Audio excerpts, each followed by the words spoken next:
நண்பர்கள் அனைவருக்கும் வணக்கம். உக்ரைன் ரஷ்யா பிரச்சனை, இஸ்ரேல் ஹமாஸ் பிரச்சனை, இதுக்கிடையில் நம்மளோட ஒரு பெரிய பிரச்சனையை மறந்துட்டீங்களேடா அப்படின்ற மாதிரி கேட்க தோணுது. லைன் ஆஃப் ஆக்சுவல் கண்ட்ரோலில் இந்தியா சீனா அப்படின்ற இரு பெரும் நாடுகள் இன்னமும் ஒரு ஸ்டாண்ட் ஆஃபில் இருக்கிறாங்க. பதற்றம் அப்படின்றது முழுமையாக தனியில்லை. நம்ம அந்த விஷயத்தை பற்றி இப்போ பெருசாக பேசுகிறது இல்லை. எல்லாமே நார்மல் ஆகிட்ட மாதிரி தெரியுது. ஆனால் கிடையாது. இந்தியன் ஆர்மி பார்த்துக்கிட்டிங்கன்னா இப்போ ஒரு மிகப்பெரிய விஷயத்துக்கு தயாராகி இருக்கிறாங்க. இந்தியன் ஆர்மியினுடைய படைபலத்தை பெரிய அளவுக்கு உயர்த்துவதற்கு ஒரு பெரிய திட்டத்தை வகுத்துருக்குறாங்க அப்படின்னே சொல்லலாம். நம்மளுடைய பீரங்கிகளினுடைய பலத்தை பல மடங்கு நம்ம பார்த்தீங்கன்னா அதிகரிக்க போகிறோம். ப்ராஜெக்ட் ஜோரோவார் அப்படின்ற சம்மந்தமாக நீங்கள் கேள்விப்பட்டிருப்பீங்க. இந்தியாவினுடைய லைட் வெயிட் டேங்க் ப்ராஜெக்ட். அங்கே லடாக்லலாம் பார்த்தீங்கன்னா அவ்வளோ ஹெவியான டேங்க்ஸ் ஆப்ரேட் பண்ணுறதே ரொம்ப ரொம்ப கஷ்டம். ஸோ இப்போ கூடிய விரைவில் இந்தியன் ஆர்மிக்கு லைட் வெயிட் டேங்க்ஸ் வந்துடும் அப்படின்ற மாதிரி சொல்கிறாங்க. ஒன்று. ரெண்டாவது விஷயம் என்ன அப்படின்னு பார்த்துக்கிட்டிங்கன்னா, இப்போ ரீசெண்டாக சில வாரங்களுக்கு முன்னாடி இந்த செய்தி நீங்கள் கேள்விப்பட்டிருப்பீங்க. Indian army 2 tank repair facility open பண்ணியிருக்கிறாங்க. எங்கள் லடாக்கில் ஒன்று தௌலத் பெக் ஓல்டி பக்கத்தில், இன்னொன்று பார்த்தீங்கன்னா நியோமா அப்படின்ற அந்த பகுதியில். ஸோ அவ்வளோ ஹை ஆல்டிடியூட் ஏரியாவில், உயரமான பகுதியில் இதற்கு முன்னாடி நம்மளோட ஆர்மிக்கு டேங்க் ரிப்பேர் ஃபெசிலிட்டியும் கிடையாது. முதல் முறையாக கொண்டு வந்திருக்கிறாங்க. ஸோ இந்த விஷயம் சம்மந்தமாக தான் பார்த்துக்கிட்டிங்கன்னா இந்த வீடியோவில் நம்ம கொஞ்சம் விரிவாக நம்ம பார்க்க போகிறோம். முதல்ல இந்த ப்ராஜெக்ட் ஜொரோவாருக்கு நான் வந்துடுறேன். சீனா கிட்ட T-15 லைட் வெயிட் டேங்க் இருக்கு. ஆனால் நம்மக்கிட்ட T-90, T-72 போன்ற ஹெவி டேங்க்ஸ் தான் இருக்கு. ஸோ இதெல்லாம் பார்த்தீங்கன்னா லடாக் பகுதியில் அவ்வளோ ஈஸியாக ஆப்ரேட் பண்ணிட முடியாது. இந்த டேங்க்ஸுக்கு பெரிய அட்வான்டேஜ் இருந்தாலும் இந்த மொபிலிட்டி வைஸ் பார்த்தீங்கன்னா பெரிய அட்வான்டேஜ் அப்படின்றது இல்லை. குறிப்பாக 30 டிகிரிக்கு மேலே ஒரு ஸ்லோப்பில், இன்க்ளைனான ஒரு ஸ்லோப்பில் கிளைம் பண்ணி போகிறது ரொம்ப கஷ்டம். லடாக்கில் பார்த்துக்கிட்டிங்கன்னா ஒரு பகுதியிலேருந்து இன்னொரு பகுதிக்கு போகிறப்போ நிறையா அந்த மாதிரி ஸ்லோப்ஸ்லாம் வரும். ஸோ அந்த மாதிரி நேரங்களில் லைட் டேங்க்ஸ் தான் ரொம்பவே உதவிகரமாக இருக்கும். அதனால் பார்த்தீங்கன்னா 2021 நம்மளுடைய டிஃபென்ஸ் மினிஸ்ட்ரி ப்ராஜெக்ட் ஜோரோவார் அப்படின்ற ஒன்றுக்கு அப்ரூவல் வழங்குறாங்க. ஸோ இதை நம்மளுடைய DRDO ரொம்ப சீரியஸாக எடுத்துக்கிறாங்க. ஸோ இந்த ஜோரோவார் ப்ராஜெக்டில் பார்த்துக்கிட்டிங்கன்னா இப்போ DRDO ஒரு லைட் வெயிட் டேங்கை கிட்டத்தட்ட 25 டன் லைட் வெயிட் டேங்க் இப்போ டெவலப் பண்ணியிருக்கிறதா கூறப்படுது. ஸோ அந்த டேங்கை பெரிய அளவுக்கு சோதனை செஞ்சு இருக்கிறாங்க. ட்ரையல்ஸ் இப்போ போய்கிட்டு இருக்கு. அடுத்து ஆர்மியினுடைய இந்தியன் ஆர்மியினுடைய யூசர் ட்ரையல் கூடிய விரைவில் வரும். ஸோ இந்த வருஷத்தோட இறுதிக்குள்ளே ஜொரோவார் டேங்கினுடைய ப்ரொடக்ஷன் ஸ்டார்ட் ஆயிரும் அப்படின்ற மாதிரி சொல்கிறாங்க. இது ஒரு சாதாரணமான விஷயம் கிடையாது நண்பர்களே. 2021 ஒரு ப்ராஜெக்டை அப்படின்னு நினைக்கிறாங்க. 2024 பார்த்தீங்கன்னா அது செயல்பாட்டிற்கு, அதாவது அதனுடைய அந்த ப்ராடக்ட் செயல்பாட்டிற்கு வர மாதிரி இருக்கு. ஸோ அவ்வளவு சீக்கிரமாக நம்மளுடைய DRDO செயல்பட்டு இருக்கிறாங்க. இந்த விஷயத்துக்கு முக்கியமான காரணம் என்ன அப்படின்னா 2020 இந்தியாவுக்கும் சீனாவுக்கும் நடந்த அந்த பிரச்சனை தான். ஒரு பிரச்சனை தான் ஒரு மனுஷனை வேகமாக ஓட வைக்கும். ஒரு பிரச்சனை தான் நம்மளுக்கு புது புது சொல்யூஷனை காட்டும். ஸோ அதனால் 4 வருஷத்துலேயே நம்மளுக்கு ஒரு லைட் வெயிட் டேங்க் கிடைக்க போகுது. இந்த வருஷத்தோட இறுதியில் கிடச்சிடும். ஸோ இந்த லைட் வெயிட் டேங்க் பார்த்தீங்கன்னா பெரிய எண்ணிக்கையில் நம்ம டெப்ளாய் பண்ண போகிறோம். நம்மளுடைய டிஃபென்ஸ் மினிஸ்ட்ரி என்ன பிளான் பண்ணியிருக்கிறாங்க அப்படின்னு பார்த்துக்கிட்டிங்கன்னா கிட்டத்தட்ட 350 லைட் வெயிட் டேங்க்ஸை லடாக்கில் டெப்ளாய் பண்ணுவது, சீனாவுக்கு அகேன்ஸ்டாக டெப்ளாய் பண்ணுவது அப்படின்ற அந்த பிளானில் இருக்கிறாங்க. ஸோ இந்த டெப்ளாய்மெண்ட் மட்டும் நம்ம பண்ணோம் அப்படின்னா நம்மளுடைய அர்ட்லரி ஃபயர் பவர் அப்படின்றது பெரிய அளவுக்கு உயரும். ஆல்ரெடி பார்த்தீங்கன்னா 500க்கும் அதிகமான பீரங்கிகள், அப்புறம் இன்ஃபேண்ட்ரி காம்பேட் வெஹிக்கிள் அப்படின்னு சொல்லுவாங்க. படை வீரர்களை ஒரு பகுதியிலேருந்து இன்னொரு பகுதிக்கு கொண்டு போகிறதுக்கு நல்ல கவசம் பொருந்திய ஒரு வாகனம்.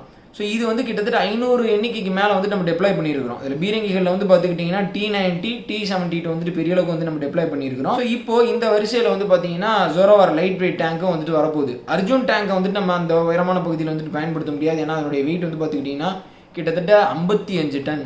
ஸோ அது ஆப்ஷன்லேயே கிடையாது நண்பர்களே. சரி, இப்போ இந்த டேங்க் ரிப்பேர் ஃபெசிலிட்டி ஓப்பன் பண்ணியிருக்கிறாங்கல்ல, அது ரொம்ப ஒரு சூப்பர்பான ஒரு செய்தி, ஒரு பெரிய விஷயம் அப்படின்னு சொல்லலாம். அவ்வளோ ஒரு ஃபார்வர்ட் ஏரியாவில் நம்ம டேங்க் ஆப்ரேட் பண்ணுறப்போ கிட்டத்தட்ட லடாக்கில் பார்த்தீங்கன்னா ஆவரேஜ் ஆல்டிடியூட் அந்த உயரம் பார்த்தீங்கன்னா கிட்டத்தட்ட 10,000 அடி. தௌலத் பெக் ஓல்டி அந்த பக்கம்லாம் பார்த்தீங்கன்னா 14,000 அடி அந்தளவுக்கு போகும்.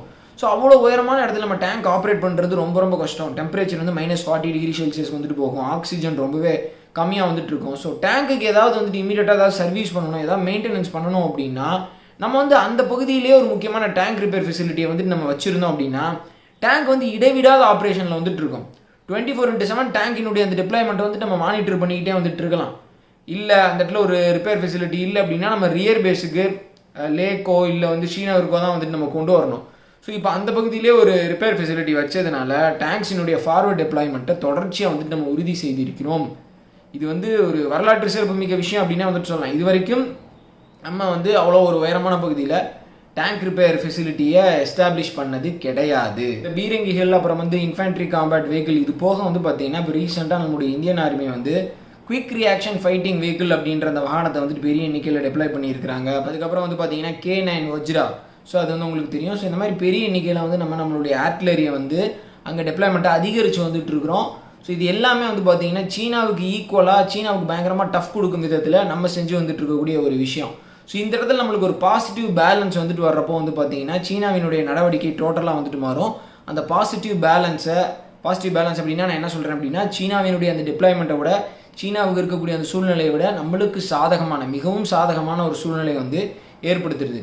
ஸோ அது கூடிய விரைவில் வந்துட்டு நடந்துருச்சு அப்படின்னா இந்த பக்கம் பாகிஸ்தானுக்கு ஒரு மிகப்பெரிய நெருக்கடி வந்துட்டு ஏற்படும். சீனாவும் அவங்களுடைய நடவடிக்கைகள் நிறையா விஷயம் வந்துட்டு அவங்க செய்யணும்னு நினச்சது வந்துட்டு பெரிய அளவுக்கு யோசிப்பாங்க. இப்போ இந்த செய்தி சம்மந்தமான உங்களுடைய கருத்துக்களை மறக்காமல் கமெண்ட் செக்ஷனில் வந்துட்டு சொல்லுங்கள். அடுத்த ரொம்ப ஒரு முக்கியமான செய்தி, பாகிஸ்தானில் நடந்துகிட்டு இருக்கக்கூடிய ஒரு முக்கியமான செய்திக்கு வந்துட்டு நான் வரேன். பாகிஸ்தானினுடைய ஊடகமான டான் பத்திரிகை வந்து என்ன செய்தி வெளியிட்டிருக்கிறாங்க அப்படின்னா, இந்த வியாழக்கிழமை வந்து 2 பேர்த்த கராச்சி போலீஸ் வந்துட்டு அரெஸ்ட் பண்ணியிருக்கிறாங்க. இந்த 2 பேரை வந்து பார்த்துக்கிட்டிங்கன்னா ராவால், இந்தியாவினுடைய உளவமைப்பு R&AWவால் ட்ரெயின் செய்யப்பட்ட நபர்கள். ஸோ ராவினுடைய கையாட்கள் இவங்க அப்படின்னு சொல்லிட்டு ஒரு குற்றச்சாட்டை வச்சு 2 பேர் அரெஸ்ட் பண்ணியிருக்கிறாங்க. அவங்க 2 பேர்கிட்ட இருந்தும் ஆயுதங்கள் வந்து ரெக்கவர் செய்யப்பட்டிருக்கு அப்படின்னும் வந்துட்டு சொல்லியிருக்கிறாங்க. அதில் ஒருத்தவங்க பேர் வந்து முகமது ஆயுப், அவன் தான் கேங் லீடர் அப்படின்ற மாதிரி சொல்கிறாங்க. அடுத்தவங்க பேர் வந்து பார்த்துக்கிட்டிங்கன்னா ஷன் ராஜா.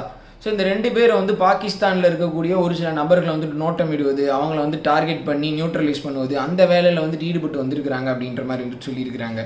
இவங்க 2 பேர்த்த வந்து கராச்சி போலீஸ் எப்படி வந்துட்டு அரெஸ்ட் பண்ணியிருக்கிறாங்க அப்படின்னா, இதற்கு முன்னாடி 2 பேரை வந்து ரா ஆப்ரேட்டிவ்ஸ் அப்படின்னு சொல்லிட்டு 2 பேர்த்த வந்துட்டு அரெஸ்ட் பண்ணியிருக்கிறாங்க. ஸோ அவங்க கொடுத்த அந்த துப்பின் பேரில் தான் இவங்க 2 பேர்த்தையும் வந்துட்டு நாங்கள் அரெஸ்ட் பண்ணோம் அப்படின்னு சொல்லிட்டு வந்துட்டு கராச்சி போலீஸ் வந்து சொல்கிறாங்க. ஸோ கராச்சி வந்து பார்த்தீங்கன்னா முன்னாடி எப்படி சொல்லிகிட்டு இருந்தாங்க அப்படின்னா, அது வந்து ISIனுடைய ஒரு ஹெட் குவார்ட்டர்ஸு, ISI ஆட்கள் எல்லாருமே வந்துட்டு கராச்சியில் இருப்பாங்க. நீங்கள் சாதாரணமாக கராச்சிக்கு நீங்கள் போனீங்கனாலே பக்கத்தில் இருக்கிற நபர் வந்து ISIனுடைய ஒரு ஆளாக கூட வந்துட்டு இருக்கிறதுக்கு வாய்ப்பு இருக்குது அப்படின்ற அளவுக்குலாம் வந்துட்டு பில்டப் கொடுத்து சொல்லி வச்சுருந்தாங்க. ஆனால் இன்றைக்கி கராச்சி அப்படின்றது ராவினுடைய ஒரு கைக்குள்ளே வந்த மாதிரி வந்துட்டு பாகிஸ்தான் பயந்துக்கிட்டு இருக்கிறாங்க. அந்த அளவுக்கு ராவினுடைய அந்த ப்ரெசன்ஸ் அப்படின்றது கராச்சியில் இருக்குது அப்படின்னு பாகிஸ்தான் அச்சப்படுறாங்க.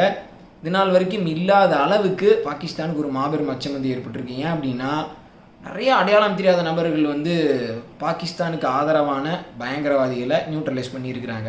அப்போ பாகிஸ்தானுக்கு அச்சம் வருமா வராதா? சரி, இப்போ நான் உக்ரைன் ரஷ்யா போர் சம்மந்தமான முக்கியமான விஷயத்துக்கு வந்துட்டு வர்றேன். புட்டின் அவர்கள் வந்து பார்த்தீங்கன்னா இப்போ நான் ஒரு அமைதி ஒப்பந்தத்திற்கு தயார், இப்போ வந்து இப்போதைக்கு சண்டையை நிப்பாட்டிக்கலாம் அப்படின்ற மாதிரி ஒரு தூது வந்து விட்டுருக்கிறாரு. ரஷ்யாவில் இருக்கக்கூடிய சோர்சஸ் வந்து பார்த்தீங்கன்னா பத்திரிகைகளுக்கு விஷயத்த சொல்லி வந்துட்டு இருக்காங்க. புட்டின் அவர்களுடைய ஸ்போக்ஸ் பர்சன் டிமிட்ரி பெஸ்கோ வந்துட்டு என்ன சொல்லியிருக்கிறார் அப்படின்னா, புட்டின் அவர்கள் ஒரு டயலாகுக்கு ரெடி, இதை தான் நாங்கள் ஸ்டார்டிங்லேருந்தே சொல்லி வந்துட்டு இருக்கிறோம் அப்படின்னு சொல்லிட்டு சொல்லியிருக்கிறாரு.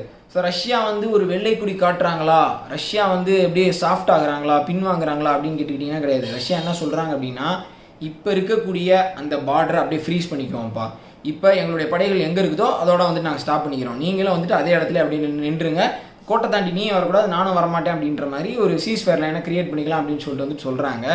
ஆனால் உக்ரைன் இதற்கு ஒத்துக்க போவது கிடையாது. ஸோ உக்ரைன் ஒத்துக்கலை அப்படின்றது வந்துட்டு ரஷ்யாவுக்கு தெரியும். அதனால் வந்து ரஷ்யா வேற ஒரு பக்கம் உக்ரைனை போட்டு பயங்கரமாக அடிக்கிறாங்க. கேரட் அண்ட் ஸ்டிக் பாலிசியை வந்துட்டு ரஷ்யா ஃபாலோ பண்ணுற மாதிரி வந்துட்டு தெரியுது.